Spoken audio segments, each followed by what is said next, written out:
নমস্কার, এসপিএন চ্যানেলে আপনাদের স্বাগত। আপনাদের সঙ্গে আমি সৌমিত্র। আমি এখন দাঁড়িয়ে রয়েছি ইস্টবেঙ্গল ক্লাবে। আগামীকাল অর্থাৎ 12ই জুলাই শুরু হতে চলেছে কলকাতা ফুটবল লিগ। আর এই কলকাতা ফুটবল লিগের প্রথম ম্যাচ রয়েছে ইস্টবেঙ্গল বনাম জস টেলিগ্রাফের। আগামীকাল ম্যাচ অর্থাৎ ম্যাচ ডে -1-এ জোর কদমে প্র্যাকটিস সারছে ইস্টবেঙ্গল ক্লাব। ইস্টবেঙ্গল মাঠেই তারা অনুশীলন করলো।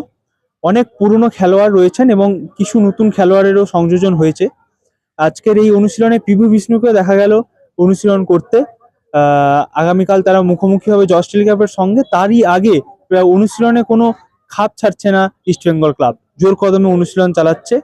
বিনো জর্জ প্রধান কোচ এবং সহকারী কোচ অর্চিসমান বিশ্বাসের তত্ত্বাবধানে। আজকের এই অনুশীলন দেখে মনে হলো ইস্টবেঙ্গল যেন তৈরি কালকের লড়াইয়ের জন্য।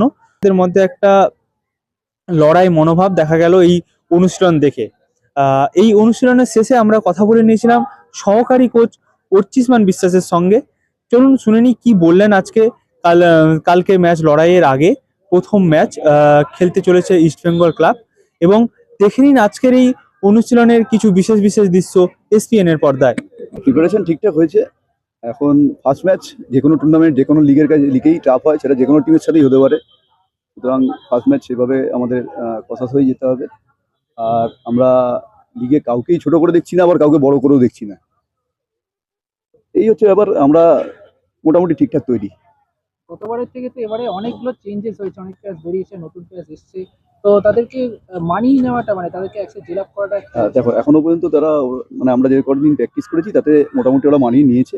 কিন্তু ইস্টবেঙ্গল জার্সি, ইস্টবেঙ্গল ফ্যান, এটা মানিয়ে নিতে তো একটু সময় লাগবেই। সেই সময়টা ওদের দিতে হবে। সবই ভালো প্লেয়ার, শুধু যদি মানিয়ে নিতে পারে এখানে ওরা পারফরমেন্স করবে। অনেক বাঙালি ছেলে যদি আমরা কথা বলি, দেবায়ন হাজরা বা সৌমিক কোলে, রবি দাস, তো এরা এসছে। এদেরকে বা মানে এই স্কাউটিংটা বা এটার ক্ষেত্রে মেইনলি কি সিএফএল এর প্রিপারেশন, নাকি দলগুলো মানে দলের যে খামতিগুলো সেগুলোকে ধরার সবটাই মেলাতে পারো, মানে সব দিকেই দেখে যেখানে যেখানে প্লেয়ার আমাদের এখন দরকার ছিল, আর আগের সিএফএল এ কারা ভালো খেলেছে, ইভেন কারা সেকেন্ড ডিভিশন আই লিগ ভালো খেলেছে, সমস্ত দেখেই আমরা টিম করার চেষ্টা করেছি। জেসিন আর বিষ্ণু 4 দিন হলো প্র্যাকটিস করছে, তো তারা কিরকম ফিটনেস প্রথম ম্যাচ খেলতে পারবে? খেলতে পারবে, এখন আস্তে আস্তে জায়গায় আসবে, একটু সময় দিতে হবে ওদের। জুনিয়র মানে এটা তো মানে ডেভেলপমেন্ট টিম, রিজার্ভ টিমটাই ডেভেলপমেন্টের জন্য, মানে একটা ল্যাডারের সেকেন্ড স্টেপটা যা দিয়ে পরের স্টেপটা গেলে প্রোতে যেতে পারবে। সেই স্টেপটাই তো নিজের থেকে তুলে আনতেই হবে, নাহলে তো ডেভেলপমেন্টের কোনো জায়গা থাকবে না।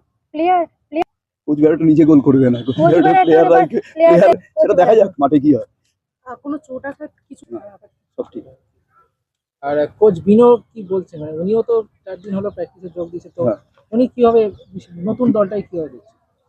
একই রকম বিনো কোচ যেভাবে দেখে আমরা সেভাবেই দেখি, বিনো কোচকেই আমরা ফলো করি সবাই মিলে।